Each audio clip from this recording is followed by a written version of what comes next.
خیر، بیننده یوتیوب کانال روزنامه جوانان تاجیکستان. طبعا ما آگاه هستیم 20 می روز زود روز شاعر بزرگی ملت سخنران و سخنور تاجیک استاد لایق شیرالی می باشد. اگر او زنده می بود 80 ساله می شد. همه ساله مخلصان و هواداران ایجادیات استاد لایق شیرالی در این روز محفل ها و شب های ایجادی می گذرانند که این عمل آنها علاقه به حکم عنعنه وارد گردیده است.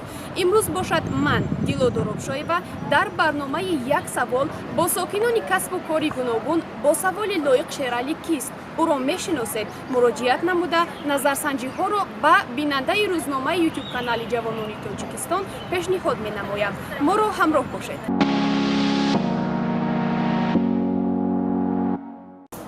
لایق شیرالی کیست او را میشناسید؟ بله، لایق شیرالی یکی از شاعران خلقی جمهوری تاجیکستان است که 20 می سال 1947 در دهه مزاجی لایق شیرالی یکی از شاعران زبردستی معاصر تاجیک مشخص 20 می سال 1941 در دهه پنجاهی جمهوری تاجیکستان به دنیا آمد. اون نویسنده شوی سال 1941 در دهه مزار شریف شهر پنجاهی تولد شده است و کالج آموزگاری همون شهر پنجاهی را ختم کرده است. ام قشه بخیر میدونم که و نویسنده انو و بخیر کدام شعرشون هم میدونستم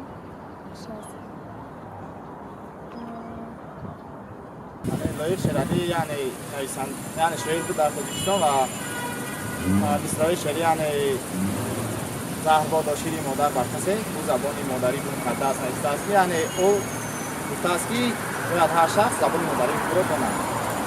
Я знаю, что он человек, уважаемый человек в Таджикистане, и известный поэт есть. روزهای نزدیک یگان درباره همین ایجادیات جوان شدی لایق شیرالی روزهای نزدیک چی جشن گرفته میشه؟ خیلی نمی‌فهمم. شاعری زبردست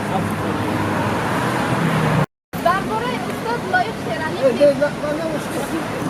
استاد لایق شیرالی یکی از شاعران بزرگی گذشته ما می‌باشد. همه آن را می‌شناسند. ما هم وی را می‌شناسیم و می‌شناسیم بسیار شعرهای آن را خوانده. استاد لایق شیرالی کیست او را میشناسید؟ شاعری تقریبی بعد از هزار سالی اول بودی در دهه شخص برای اهل آینه ما برای خانواده ما بنهایت شادروان شخص بزرگ است.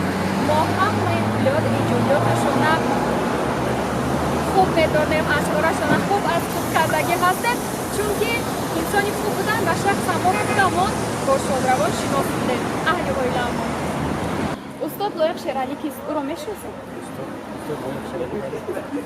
شاعر است. شاعر. باز چه معلومات دارید؟ کی تولد شدن یا با اشعارشون؟ سال 2001 وقتی وفات کردم شعرشون رسیده نسبت مرتبه. استاد لایق شیرالی غزل مادری من رو نشونده ترجمه ابتدایی یک مدعای مادر شاعر را دست دعای مادر بیشی در سالهای دنیای ساختمشان انگیزه شاعر مسئله Его стихи, конечно, охватывают очень разные сферы. В основном среди молодежи, я думаю, он известен своими стихами о любви, о уважении в основном. Не только уважение среди людей, но и уважение своей истории, своей нации, своего народа. Несмотря на то, что он ученый такого молодого поколения, так скажем, да, но его произведения охватывают очень глубокую историю нашего народа. بیننده عزیز این بود برنامه یک سوال. امیدوار هستیم که شما بیشتر معلومات رو اویدی ایجادیات و فعالیت استاد لایق شیرالی پیدا میکنید یعنی که مطالعه میکنید چون استاد لایق شیرالی یک شاعر هستند که در قطار شاعران و نویسندگان دیگر به ملت تاجیک خیلی خدمت ها نموده اند. خب با برنامه یک سوال باشید و امیدوار هستیم که معلومات نو و نو رو برای شما پیشکش می نماییم. با کانال ما ابونه شوید. خیر تا برنامه های آینده سربلند و خانه آباد بمانید.